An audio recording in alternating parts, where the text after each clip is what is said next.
നാട്ടിൽ വന്നിട്ട് ചക്ക കിട്ടിയില്ലേ എന്നുള്ളൊരു വിഷമം തീർന്നു കേട്ടോ. നമ്മുടെ പ്ലാവിൻ്റെ താഴെ അറ്റത്ത് ഏകദേശമൊക്കെ വിളയാറായി നിൽപ്പുണ്ടായിരുന്നു. സംശയമായിരുന്നു കേട്ടോ ഇത് വിളഞ്ഞ് കാണുമോ ഇല്ലയോ എന്നൊക്കെ. അങ്ങനെ അടുത്തുകൊണ്ട് വന്നതാണ്. നന്നായിട്ട് വിളഞ്ഞിട്ടുണ്ടായിരുന്നേ. എനിക്ക് തോന്നുന്നു ഒരു 4-5 ദിവസം കൂടെ കഴിഞ്ഞാൽ പഴുത്ത് കിട്ടുമായിരുന്നെന്ന്. ഒരുപാട് വലിയ ചക്കയൊന്നും അല്ലായിരുന്നു, ചെറുതായിരുന്നു കേട്ടോ. പിന്നെ നമുക്ക് എല്ലാവർക്കും ഇത് തന്നെ ധാരാളം. കാത്തൂട്ടി നന്നൂട്ടിയാണെങ്കിൽ അങ്ങനെ ചക്കയൊന്നും ഒരുപാട് അങ്ങനെ കഴിക്കില്ല. അവർക്ക് കപ്പയാണ് കൂടുതൽ ഇഷ്ടം, കപ്പയും മീൻകറിയും.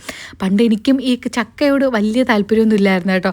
കപ്പയും മീൻകറിയായിരുന്നു എനിക്കും ഏറ്റവും കൂടുതൽ ഇഷ്ടം. പിന്നെ കുറച്ചുകൂടെ കഴിഞ്ഞ് ഇച്ചിരി വലുതൊക്കെ ആയതിന് ശേഷമാണ് ഈ ചക്കയുടെ ഗുണങ്ങളൊക്കെ അറിഞ്ഞിട്ട് കഴിക്കാൻ തുടങ്ങിയത്. ഇപ്പോൾ ചക്ക ഭയങ്കര ഇഷ്ടമാണ്. എവിടെ കിട്ടിയാലും ഞങ്ങൾ വാങ്ങിക്കുകയും ചെയ്യും കേട്ടോ.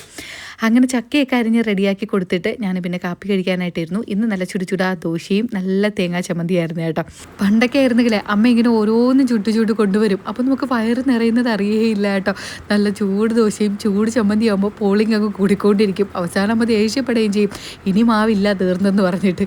ചക്കയൊക്കെ അടുപ്പിലാക്കിയപ്പോൾ അച്ഛൻ പിന്നെ മീനൊക്കെ വാങ്ങിക്കൊണ്ട് വന്നു കേട്ടോ. മീനും ചീരയും മുരിങ്ങയ്ക്കയും ഒക്കെ. ഞാൻ വിചാരിക്കുകയും ചെയ്തു, ദൈവമേ ഇവിടെയൊക്കെ പൈസ കൊടുത്ത് വാങ്ങിക്കുന്നു. നമ്മൾ രാജസ്ഥാനിലായിരുന്നപ്പോൾ അവിടെ മുരിങ്ങയ്ക്കയൊന്നും ആർക്കും വേണ്ട. എന്തുമാത്രം മുരിങ്ങയ്ക്ക ഉണ്ടായിരുന്നെന്നറിയാമോ. ഞാനിവിടെ അമ്മയുടെ അടുത്ത് പറയുകയും ചെയ്തു, കൊണ്ടുവന്ന ബാഗിൽ ഇച്ചിരിയെങ്കിലും സ്ഥലം ഉണ്ടായിരുന്നെങ്കിൽ ഞാൻ കുറച്ച് മുരിങ്ങക്കോലും കൂടെ പറിച്ച് കൊണ്ടുവന്നേനെന്ന്. അപ്പോൾ ചക്കയൊക്കെ വെന്ത് കഴിഞ്ഞപ്പോൾ അതിൻ്റെ അരപ്പൊക്കെ ഇട്ടിട്ട് അതങ്ങ് വേവിക്കാനായിട്ട് വെച്ചിട്ടുണ്ടായിരുന്നു കേട്ടോ. അപ്പോൾ മീൻ ഞങ്ങളിവിടെയൊക്കെ ഇതിനെ കണ്ണം കൊഴിയാളാന്ന് പറയും കേട്ടോ. ചില സ്ഥലങ്ങളിൽ കണ്ണയില, അങ്ങനെ പല പേരിലും പറയും. നിങ്ങളുടെ നാട്ടിൽ എന്തൊക്കെയാണ് പറയുന്നതെന്ന് നിങ്ങൾ കമൻറ്റിലൂടെ അറിയിച്ചാൽ മതി കേട്ടോ. അപ്പോൾ മീനൊക്കെ നമ്മൾ റെഡിയാക്കി അത് മുരിങ്ങയ്ക്കയും മാങ്ങയൊക്കെ ഇട്ടിട്ട് വേവിക്കാനായിട്ട് വെച്ചു. ഞങ്ങളിവിടെ അങ്ങനെയാണ് കേട്ടോ. ഞാൻ മിക്കവാറും അമ്മയുടെ അടുത്ത് പറയും, അമ്മ നമുക്ക് കോട്ടയം സ്റ്റൈലിൽ ഒന്ന് മുളകിട്ട കറി ഉണ്ടാക്കാമെന്ന്. അമ്മയ്ക്ക് എന്തോ വലിയ താല്പര്യമില്ല. ഇനി എന്തായാലും ഒരു ദിവസം ചൂരയൊക്കെ വാങ്ങിക്കുമ്പോൾ മുളകിട്ട കറി ഉണ്ടാക്കി കൊടുക്കണം. ഇഷ്ടപ്പെടുവാണെങ്കിൽ പിന്നെ നമുക്ക് അതുപോലെ ഉണ്ടാക്കാമല്ലോ.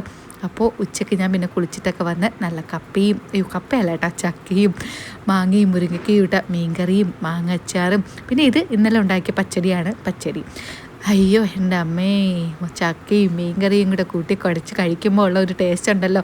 വായിക്കൂടെ കപ്പലോടുന്നുണ്ട് ഇപ്പോൾ എനിക്ക്. കഴിഞ്ഞ ദിവസം ഞാനിങ്ങനെ കപ്പയും മീൻകറിയൊക്കെ ഇങ്ങനെ കൂട്ടിക്കുഴച്ച് കഴിക്കുന്ന സമയത്തുണ്ടല്ലോ, ചേട്ടൻ പറയല്ലേ, അയ്യോ നമ്മൾ വിചാരിക്കും ഇതൊന്നും കണ്ട ആർക്കും കൊതി വരൂലെന്ന്. പക്ഷേ ഇതൊക്കെ കിട്ടാതിരുന്ന് ദൂരെ ഇരുന്ന് കാണുന്ന ആൾക്കാരുണ്ടല്ലോ, അവർക്ക് ഉറപ്പായിട്ടും കൊതി ഉണ്ടാവും. എനിക്കും ഉണ്ടായി എന്ന്.